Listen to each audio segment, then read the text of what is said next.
Hello everyone. In this video, I'm going to discuss the novella Jonathan Livingston Seagull, written by Richard Bach. Richard Bach was born on 23rd June 1936. He is an American novelist and pilot, and he has written this novella, Jonathan Livingston Seagull, in 1970. He has written several books of fiction, such as A Gift of Wings, which was published in 1974, and Illusions, The Adventure of a Reluctant Messiah, was published in 1977. He has written non-fiction as well. His non-fiction is mainly related to flying. Majority of his works are about flying. That shows his passion for it. Um, and most of the works of Richard Bach are semi-autobiographical, uh, using actual events from his life as well as fiction to illustrate his philosophy. Bach's book espouses his philosophy that our physical limits and morality are mere appearance. Now, before going forward, let's go through the brainstorming questions. Now, the first question is, do you follow the calling of your heart and make your own rules? That is the first question. Second one, do you get special pleasure out of doing something well, even if it means only for yourself? Third, do you feel that there is more to this living than doing what everyone else does?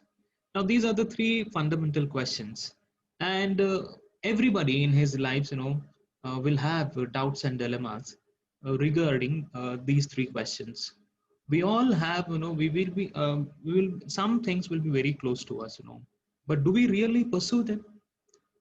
And do we really make our rules and live our life in the way we want, or do we end up not pursuing what really we want and then conform to the societal norms, because society controls a lot. Society expects us to be live behave in a live the life in a particular way. But there will be some individuals, who will be free thinkers, who will be uh, who want to live their own life. They just don't want to follow the herd mentality. Now this novel is about that. Second question is, do you get special pleasure out of doing something, even if it means only for yourself? Now, we what happens is, most of the times we live for the society, uh, but sometimes what happens is, what we want to do and what people around us, our family, relatives, or society in general, the expectation will be quite different. Now, what will you do at that point of time?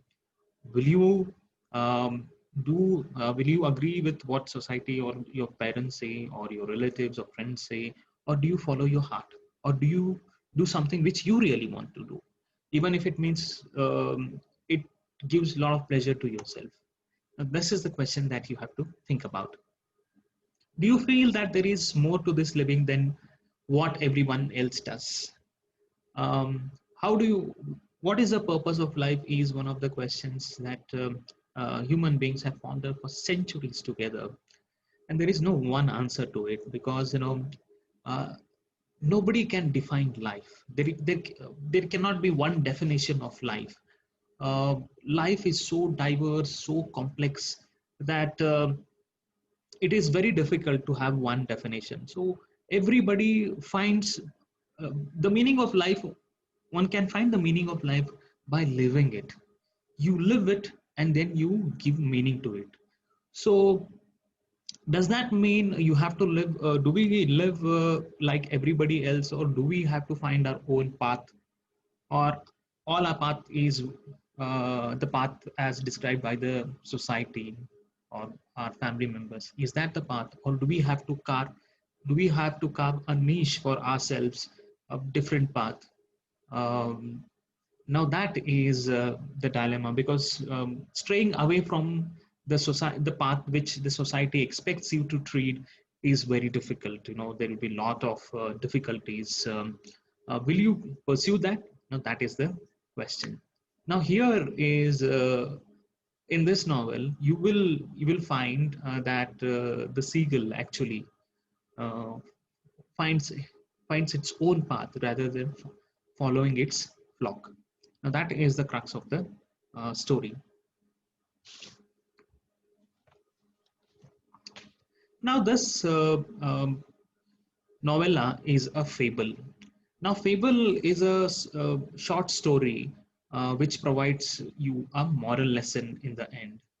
um, in this, mainly animals will be used as the characters, and they behave as if they have all the qualities of human beings, like ability to speak, ability to think, to reason out, all the qualities which are associated with human beings, you will find in the animals as well. Um the animals will be personifying, as if they will be having all the traits of human beings. Through animals, through the characters of animals, a moral lesson is taught. That is called fable. And Jonathan Livingston Seagull is one of the examples. Now, classic examples of fable are Panchatantra stories. In Panchatantra stories, animals actually behave as if they are human beings. They speak, they have all the qualities, human, uh, all the good things and bad things which we find in human beings can be seen in animals. They speak, uh, so they behave like human beings. Same similarly, Aesop's fables, which is a very which is a quite famous throughout the world, and these two are the best examples of fable. And even the novella Jonathan Livingston Seagull is a fable. Now it's also a novella. Now there is difference between novel and novella. Novella is a narrative prose fiction. It is longer than the short story, but shorter than the novel. That is called novella. Now, the famous examples are Animal Farm, written by George Orwell, and Heart of Darkness by Joseph Conrad.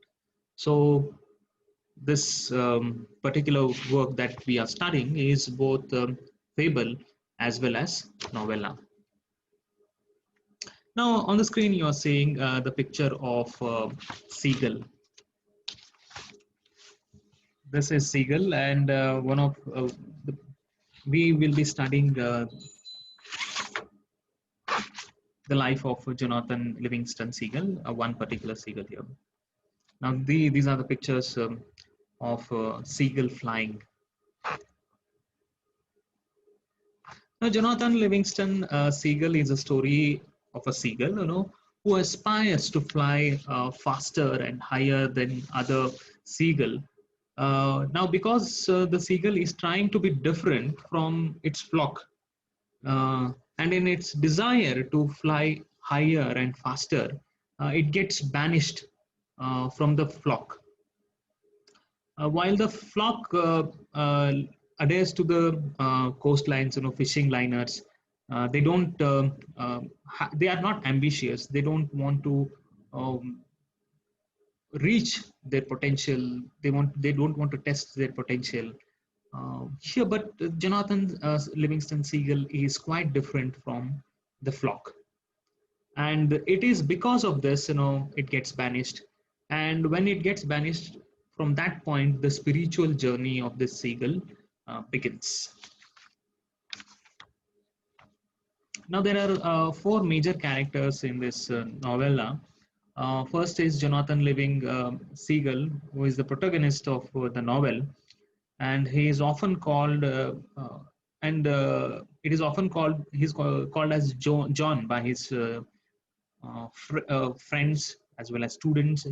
And is a Jonathan Livingston is a bird who is very different from the other members of the flock of its gulls. Gulls means seagulls.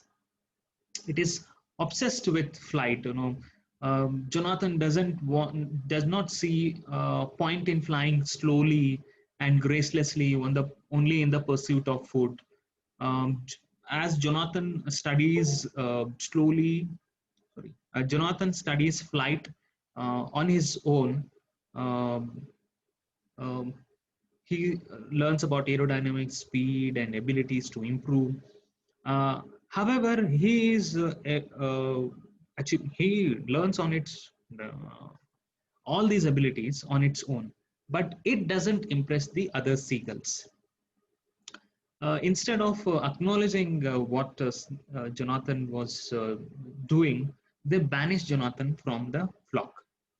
Now, from there, he is banished to the far cliffs, and here, Jonathan meets two gulls, and he is transported to the realm, to the another realm, where special gulls go to train and learn about their place in the world.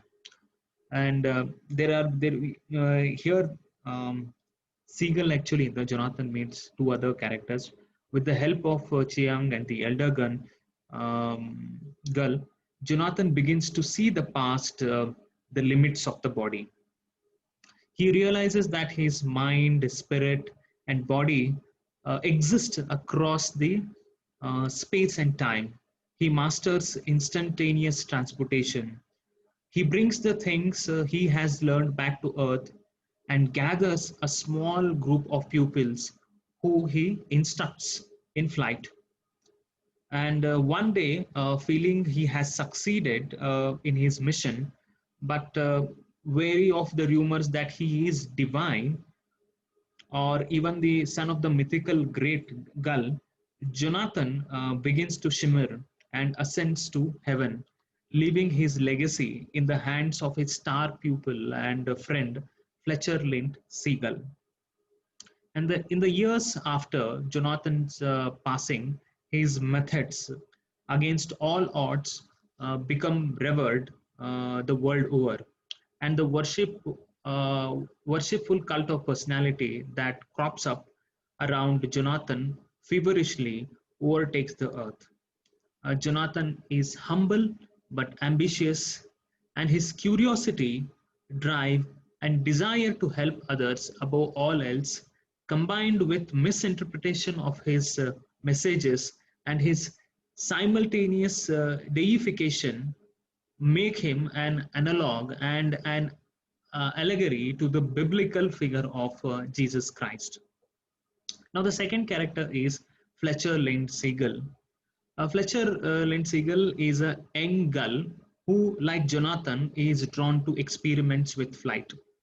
When Fletcher is introduced in the narrative, he has just been outcast from his own flock, and he makes his way out to the far cliffs. He meets Jonathan, who has just returned from plane beyond earth to spread the wisdom he has garnered in the earthly flocks.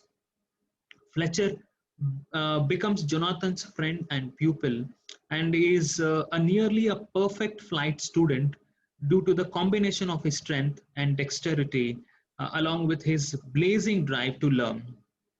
When Jonathan departs, he leaves his legacy in the hands of Fletcher. Uh, Fletcher is the closest confidant of Jonathan, and Fletcher soon bears the burden of having been the closest living gull to Jonathan.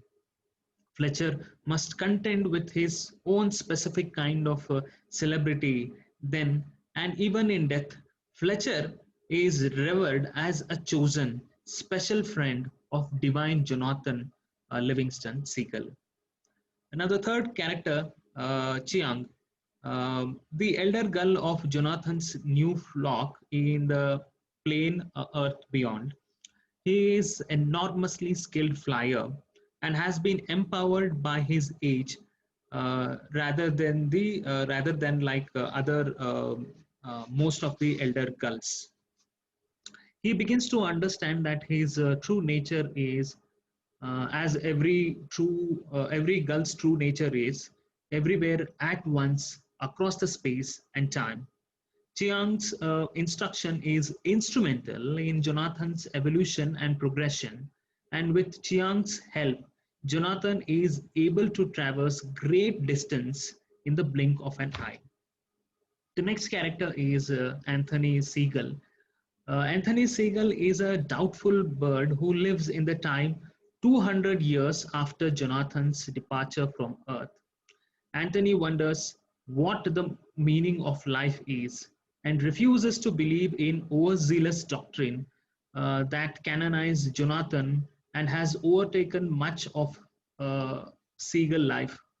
As Jonathan attempts suicide by as Anthony attempts suicide by dive bombing into the ocean, he is stopped shot by a bird who admires his flying skills. The bird introduces himself to Jonathan as John. Now let's look at the minor characters. Elder Gull of Jonathan's original flock on the earth, and the elder girl proclaims Jonathan outcast and banishes him from to the far cliffs as a result of his reckless experimentations with flight. Sullivan is Jonathan's instructor when he reaches the plane beyond the earth. Sullivan encourages Jonathan's further experimentation with flight techniques and practices and proclaims Jonathan the most fearless gull he himself has mentored in 10,000 years. Henry Calvin Gull is one of Jonathan's flight students. Terence Lowell Gull is an outcast bird who becomes one of Jonathan's pupils. And Kirk Maynard Gull is a lame gull who wants to become one of Jonathan's pupils despite his wrecked wing. Once Jonathan shows him that he is a free gull, Kirk is seemingly miraculously restored and able to fly. Now, this is the brief introduction about the characters. Now, let's discuss. Now, this novella has 4 parts, and now we shall discuss all the parts one by one.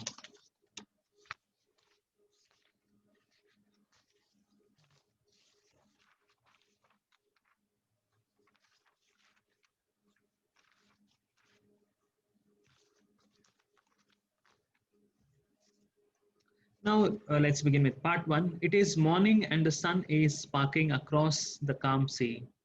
A mile from shore, a fishing boat travels through the water, and a crowd of 1,000 seagulls come to pick and fight for bits of food. Far away from all the action, however, Jonathan Livingston practices his flight skills by himself. Most gulls only learn the simplest facts of flight and use the mechanics of flying only in pursuit of food. Jonathan Livingston Seagull, however, is different. He loves to fly more than anything else. Now, from the very first line of the novel, author Richard Bach establishes his protagonist, Jonathan Livingston Seagull, as a loner who wants to push the boundaries of what most seagulls can do and push himself to the limits what his body can do. Because of how different he is from the other birds, Jonathan Livingston is not popular among his flock. And even his parents are disappointed by his preoccupation with flight. His mother and father beg him beg him to be like the flock, like the rest of the flock. They want him to stop flying and eat more, as he has grown thin, despite their warnings that winter will come soon and food will be harder to come by. Not to mention that was the only reason to fly. The only reason to fly for most of the seagulls is to eat. Jonathan cannot manage to behave like others. Um, He tries a lot, but he just cannot. Every time he joins the flock in searching for food, he cannot stop from thinking that he is wasting time which he could use to perfect his flight skills. By choosing to show how Jonathan is not even motivated by food, which is the most of the seagulls direct main the main thing they do in their life. Park establishes his protagonist as unusually strong-willed and completely dedicated to his pursuit of innovation through flight. Jonathan is practicing blazing power dives, gathering speed as he plunges towards the ocean. With each dive, however, he finds that he loses control right as he reaches a high speed. Each time his left wing stalls, causing him to fall into wild, tumbling spin. After 10 failed attempts, Jonathan decides to try a new technique and holds his wings still at high speeds. He tries once more to dive from a height of 2,000 feet, and though his new technique takes tremendous strength, it works it works in just 10 seconds. He reaches a speed of 90 miles an hour and is proud that he has set a world record for seagulls. Now, the careful attention to the detail in this scene demonstrates not only Jonathan's powers, but also author's knowledge and love for flying. Bach uses excellence in flight as a maker of reaching the pinnacle of physical triumph for gulls as it is for humans. Flight is difficult and taxing, and accomplishing major feats of flight is a mark of success and specialness.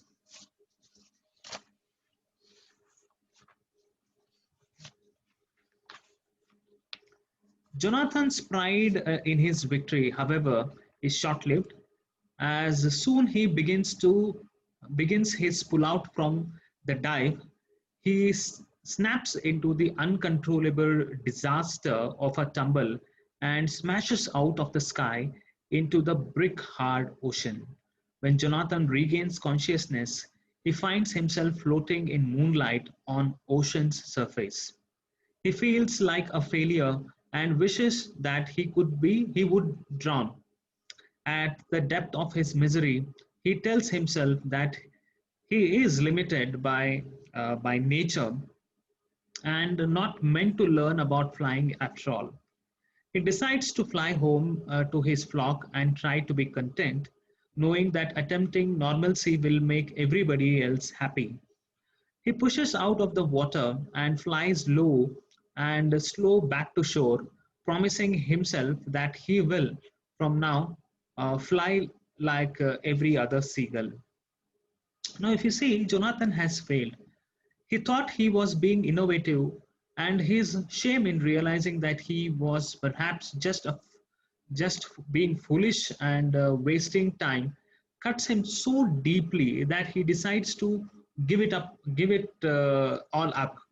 He sacrifices his dream of thriving as an individual uh, for the resigned reality of living as a drone like a part of the larger collective, and recommits himself to tradition, however boring, unfilling, and even ineffective it might be. He flies. Jonathan feels about his decision to be just another one of the flock. His life will be free of challenges, and he will be able to stop thinking so much about flying. He powers towards shore. However, a voice inside tells him that seagulls never fly in dark. If he were meant to fly in dark, he would have the wide eyes of an owl, and short wings of a falcon.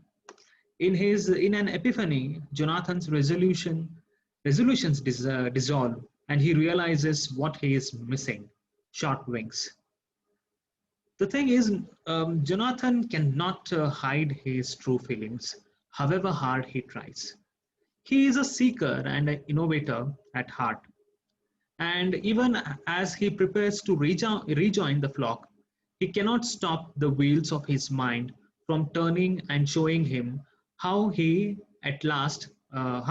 can at last achieve his goals. Jonathan flies up once again to 2,000 feet, and without a moment for the thought of failure and death, he burrows his wings close to his body, leaving only the wing tips extended. He then descends into another dive. He climbs to enormous speed of 140 miles per hour, but barely feels the effort. He is completely in control. He feels guiltless about breaking his promise to himself to rejoin the flock, and renewed in his own belief that he is extraordinary. Now, in this passage, Jonathan approaches the novel's theme of self-determination through mind, body, spirit for the first time, as he manipulates his mind to refocus on his goal, his spirit to lighten in pace of failure, and his body to do what he wills to, and he surpass the thing it was made for. At sunup, Jonathan is back to practicing, now flying up to 5,000 feet before diving. From such a great height, the swarming breakfast flock looks like a faint cloud of dust motes. As Jonathan plunges through the air, he reaches a speed of 214 miles per hour. He knows that it he knows that if he loses control and spreads his wings at his speed, he will be blown apart. But it is worth risk to him. The feeling of speed is power, joy, and pure beauty.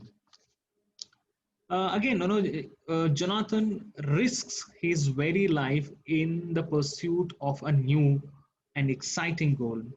Readers clearly see that flight is everything to him.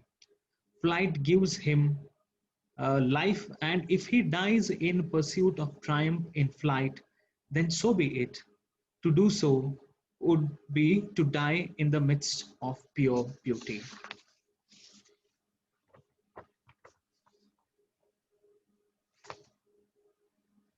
At 1,000 feet above the sea,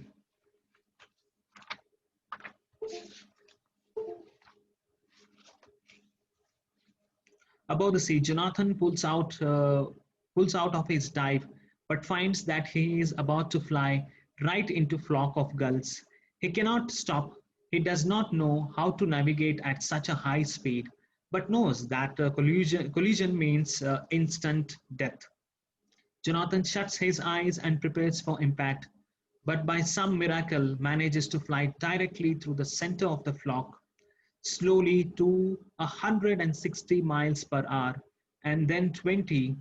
Relieved that he was able to avoid disaster, Jonathan congratulates himself on his triumph of reaching terminal velocity, the greatest single moment in the history of the flock.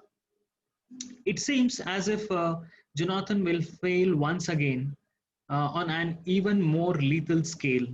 But as he defies the odds and succeeds, he congratulates himself on having surpassed even his own old records. He sees himself as an innovator in uh,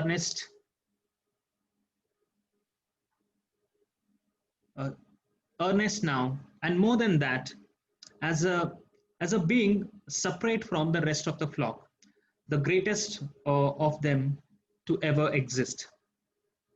Jonathan returns to his lonely practice area and begins practicing diving from 8,000 feet with the goal of learning to turn. As he experiments with lightly extending one single wingtip feather at a time, He slowly learns how to turn and perform aerobatics, the first of any seagull uh, anywhere in the world to do so. Jonathan flies until the sun goes down, learning loops, slow rolls, and spins, not pausing for not pausing or taking time to talk any other member of his flock. Jonathan is not satisfied with simply setting a goal and meeting it. He continues to stretch and challenge himself despite his previous triumphs. This unwavering commitment to innovation isolates him from his fellow gulls, but also fills him with self worth and purpose. That night, when Jonathan joins his flock on the beach, he is dizzy and tired, but delighted. He cannot stop thinking about how the flock will be wild with joy when they hear about his breakthrough. He thinks he thinks that he thinks they will be excited to follow his lead and learn about the joys of flying for themselves. However, as Jonathan approaches the flock, he sees that they have convened a counseling gathering and are waiting for him.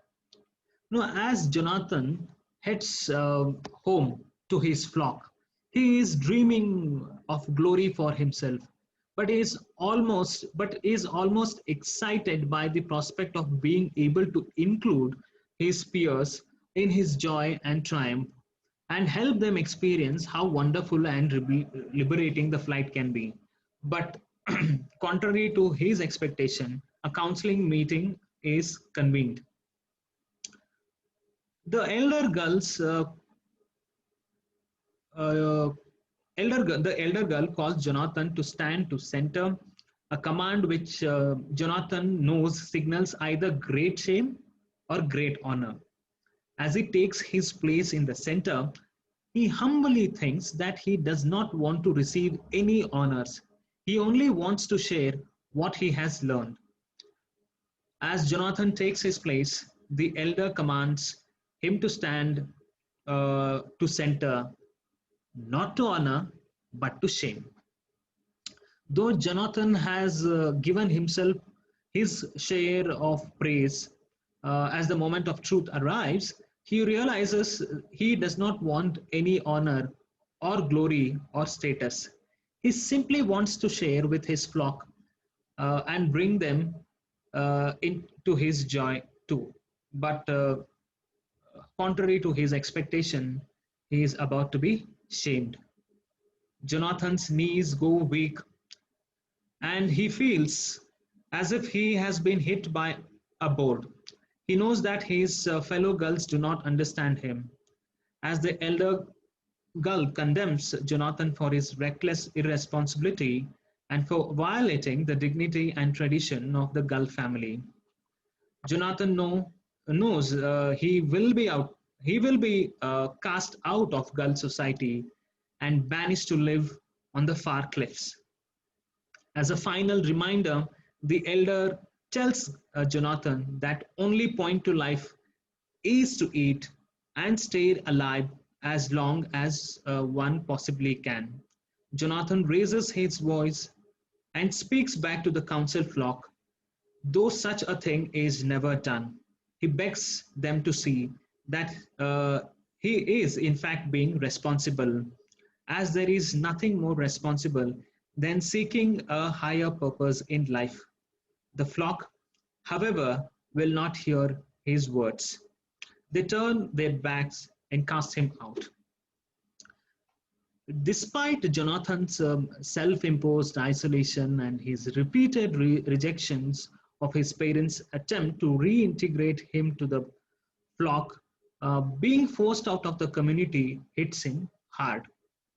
Jonathan is determined to make his case and show others how uh, exciting, how exiling him they will be bringing detriment to their own lives. However, others refuse to listen, underscoring their small mindedness and their belief that Jonathan is a threat to their status quo. Jonathan is a true loner now and he must prove that he can make it on his own without even marginal support from the rest of the flock. Jonathan flies out beyond the cliffs. His sorrow does not come from his newly imposed solitude, but the fact that other gulls cannot see the glory of flight. He wishes the other would open their eyes and see the things he has seen. He continues to practice diving and flying, learning new things every day, and eventually learns new, more efficient methods for catching the tasty fish that swim several feet below the surface of the ocean. He is able to fend for himself now and no longer has to rely on fishing boats for survival.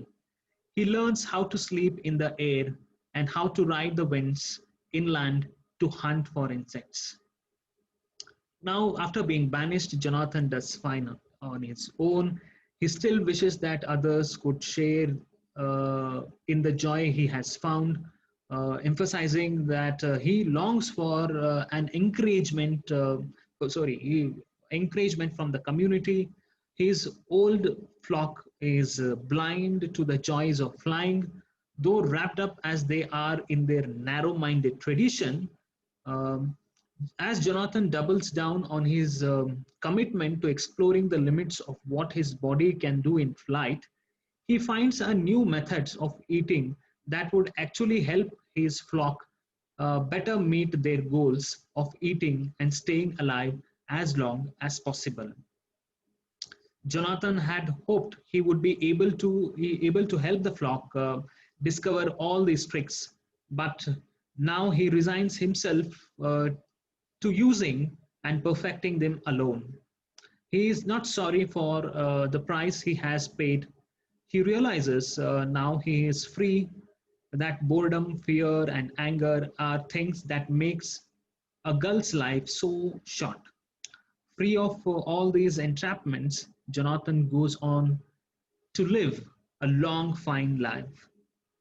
Once again, Jonathan wishes sadly that he could not share his new knowledge with flock, but he has at last come to accept that they will never see the world the way he does. Because of this, the flock will never be able to be free in the way Jonathan has since become free. One evening, as Jonathan is gliding peacefully through the sky, two gulls, pure as starlight, appear at his wings. There is a gentle, friendly glow about them. They fly skillfully, just like Jonathan himself. Noticing their expertise, Jonathan decides to put them to test. One, one no gull has ever passed. He drops into high speed dive and the other gulls dive with him.